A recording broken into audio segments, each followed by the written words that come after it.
बच्चों, हम अपने आसपास बहुत सारी वस्तुएं देखते हैं जिन्हें देखकर हमारे मन में कई प्रश्न आते हैं, जैसे कि ये वस्तुएं आपस में इतनी घुली मिली हुई कैसे हैं और इन्हें अलग कैसे करते हैं। सबसे बड़ी बात ये है कि इन्हें अलग करना क्यों आवश्यक है। तो आइए हम जानते हैं कि पदार्थों का पृथक्करण कैसे करते हैं। सबसे पहले हम ये जानेंगे कि पदार्थों का पृथक्करण होता क्या है।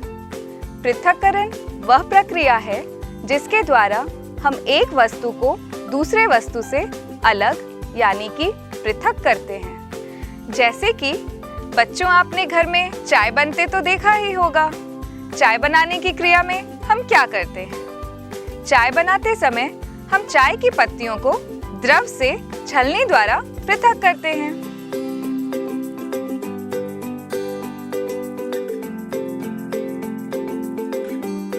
चलिए बच्चों, अब हम थोड़ी गांव की बात करते हैं। गांव में हमें क्या देखने को मिलता है? गांव में हम किसान को देखते हैं, खेती देखते हैं। तो हम गांव में ये भी देखते हैं कि जब कटाई का समय आता है तो किसान शस्य कर्तन के समय अनाज को डंडियों से अलग करता है। उसी प्रकार बच्चों, आपने मक्खन बनते भी देखा होगा। जब मक्खन बनाते हैं तो हम दूध और दही का मंथन करते हैं। बच्चों, आपने दलिया या पोहा तो खाया ही होगा। कैसा लगता है आपको? अच्छा लगता है ना? जरा सोचिए, अगर पोहे में हमें मिर्च मिलता है तो हम क्या करते हैं? हम उसे निकाल कर अलग कर देते हैं। बड़े से बड़े वस्तुओं को पृथक करना आसान है, लेकिन सोचिए अगर छोटी वस्तुएं हैं तो उन्हें अलग करना बहुत मुश्किल हो जाता है। जैसे कि अगर हमें एक टोकरी में आम और अमरूद दोनों दिया जाए और उसे पृथक करने के लिए कहा जाए तो हम क्या करेंगे? हम एक प्रकार के फल को निकालकर दूसरे बर्तन में रख देंगे। इस प्रकार आम और अमरूद दोनों ही पृथक हो जाएंगे।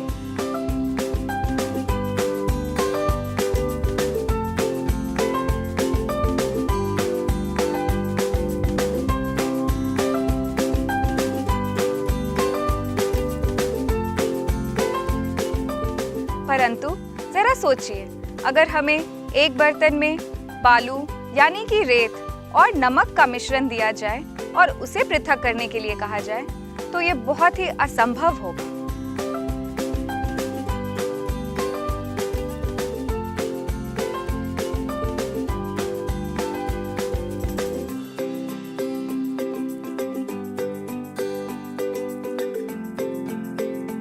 आइए बच्चों, अब हम जानते हैं कि पृथक्करण करने का उद्देश्य क्या है। हम पदार्थों को पृथक क्यों करते हैं? चावलों से पत्थरों को पृथक हम इसलिए करते हैं क्योंकि ये दो भिन्न पदार्थ हैं और पृथक्कृत अवयवों को यानी कि ठोस अवयवों को फेंक देते हैं। मक्खन प्राप्त करने के लिए हम दूध का मंथन अनुपयोगी अवयवों को दूर करने के लिए करते हैं और हम अशुद्धियों को फेंक देते हैं।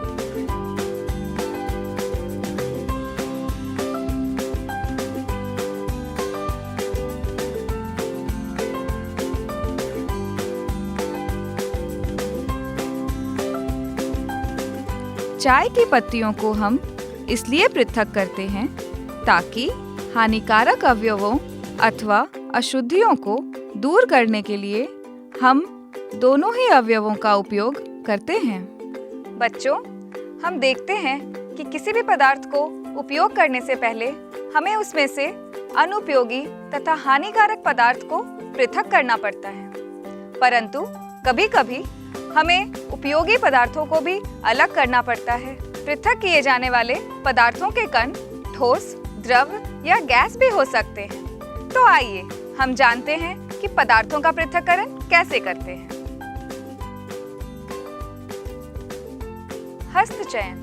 हस्तचयन की विधि का उपयोग हम गेहूं, चावल तथा दालों से मिट्टी के बड़े कणों, पत्थरों एवं भूसों को पृथक करने के लिए करते हैं।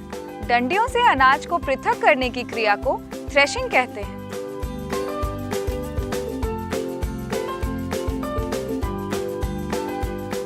अधिक मात्रा में अनाजों को पृथक करने के लिए हम थ्रेशिंग मशीन का उपयोग करते हैं।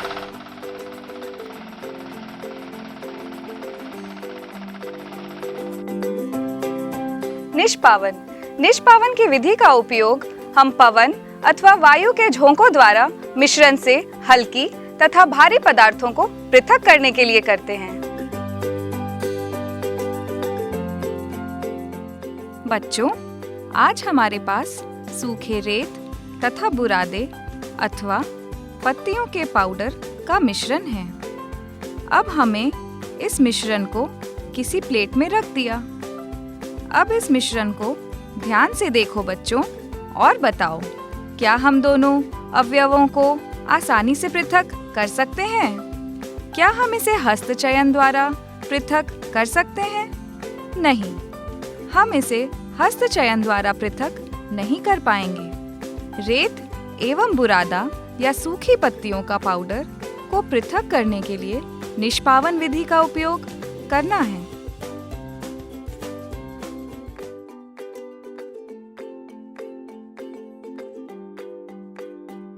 हम एक सूप से अनाज को ऊंचे से धीरे धीरे गिराएंगे और वायु के झोंकों द्वारा हल्के कण उड़कर दूर एकत्र हो जाएंगे और भारी अनकण पृथक होकर निष्पावन प्लेटफॉर्म के निकट एक ढेर बना लेंगे। चालन। चालन विधि का उपयोग हम दो अलग आकारों के पदार्थों को पृथक करने के लिए करते हैं। बच्चों, हम सभी रोटी खाते हैं। आपने घर में रोटी बनते तो देखा ही होगा। तो हम क्या देखते हैं? हम देखते हैं कि मम्मी आटे को चालनी से चालकर चोकर को अलग करती है। इस तरह आप देख रहे हैं कि आटे के छोटे कण चालनी के छिद्रों द्वारा निकल जाते हैं, जबकि बड़ी अशुद्धियां छलनी में ही रह जाती हैं और शुद्ध आटे को रोटी बनाने के उपयोग में लाया जाता है। आइए बच्चों, अब मैं आपको भवन निर्माण वाले स्थान पर ले जाती हूँ। यहाँ हम क्या देख रहे हैं? अरे वाह, यहाँ पे तो मजदूर बड़े बड़े चालनों द्वारा कंकड़ तथा पत्थरों को रेत से पृथक कर रहे हैं।